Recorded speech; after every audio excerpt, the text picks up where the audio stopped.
அனைவருக்குமே வணக்கம். சற்று முன் கிடைத்திருக்கக்கூடிய ஒரு மிக மிக முக்கியமான செய்தி ஒன்று வெளியாகியுள்ளது. சற்று முன் செந்தில் பாலாஜியை அடித்து இழுத்துச் சென்ற டெல்லி போலீஸ். இது மாதிரி பார்த்தீங்கன்னா செய்திகள் வெளியாயிருக்கு. கரூர் சம்பவத்தின் அடிப்படையில் இப்போ செந்தில் பாலாஜி அவர்கள் பார்த்தீங்கன்னா இதில் முக்கிய பங்கு தமிழக வெற்றி கழகத்தில் பார்த்தீங்கன்னா ஒரு மிகப்பெரிய கலவரங்களை ஏற்படுத்தியிருக்காரு அப்படின்னு இப்போ தகுந்த ஆதாரத்தோடு பார்த்தீங்கன்னா சிபிஐ விசாரணை தெரிய வந்திருக்கு. இந்த விசாரணை அடிப்படையில் இப்போ செந்தில் பாலாஜி அவர்கள் பார்த்தீங்கன்னா இப்போ டெல்லி போலீஸ் அடித்து இழுத்து சென்றதாக இன்று காலை பரபரப்பை ஏற்படுத்தியிருக்கு.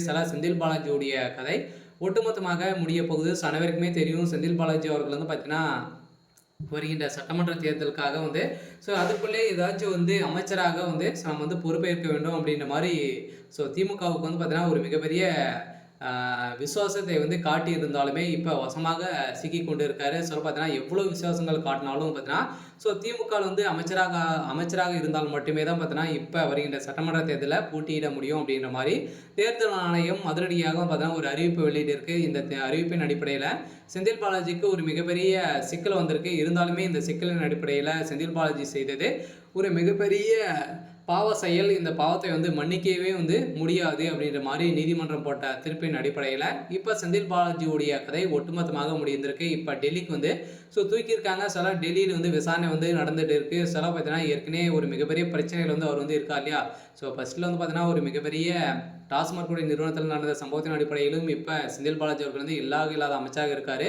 ஏற்கனவே ஒரு மிகப்பெரிய ஊழல் அதிமுக ஆட்சி காலத்தில் இருக்கும்போதே பார்த்தீங்கன்னா ஒரு மிகப்பெரிய ஊழல் செய்த காரணத்தின் அடிப்படையில் தான் அதிமுக விலகி இப்போ திமுக இணைந்து ஒரு மிகப்பெரிய புள்ளியாக இருக்காரு. இருந்தாலும் செந்தில் பாலாஜி அவர்கள் தெரியும் இவர் யார் அப்படின்றத. செந்தில் பாலாஜி கரூர் மக்களுக்கு அனைவருக்குமே தெரியும் இல்லையா. கரூர் மக்களவே பார்த்தீங்கன்னா இவர் மிரட்டி வச்சிருக்காரு அப்படின்ற ஒரு பெண் பார்த்தீங்கன்னா ப்ரெஸ் மீட்டில் கொடுத்த சம்பவம் அங்கு பரபரப்பை ஏற்படுத்தியிருக்கு. இந்த சம்பவத்தின் அடிப்படையில் செந்தில் பாலாஜி அவர்கள் பார்த்தீங்கன்னா சிபிஐ விசாரணை உட்படுத்தியிருக்காங்க. இந்த விசாரணையின் அடிப்படையில் உடனடியாக செந்தில் பாலாஜி அவர்கள் தான் பார்த்தீங்கன்னா கரூரில் கூலிப்படையை இறக்கி இது மாதிரி செஞ்சுருக்காங்க. இது அனைத்துமே திமுக அனைத்து கூட்டணி செய்து ஒரு மிகப்பெரிய நாடகம் ஆடியிருக்காங்க.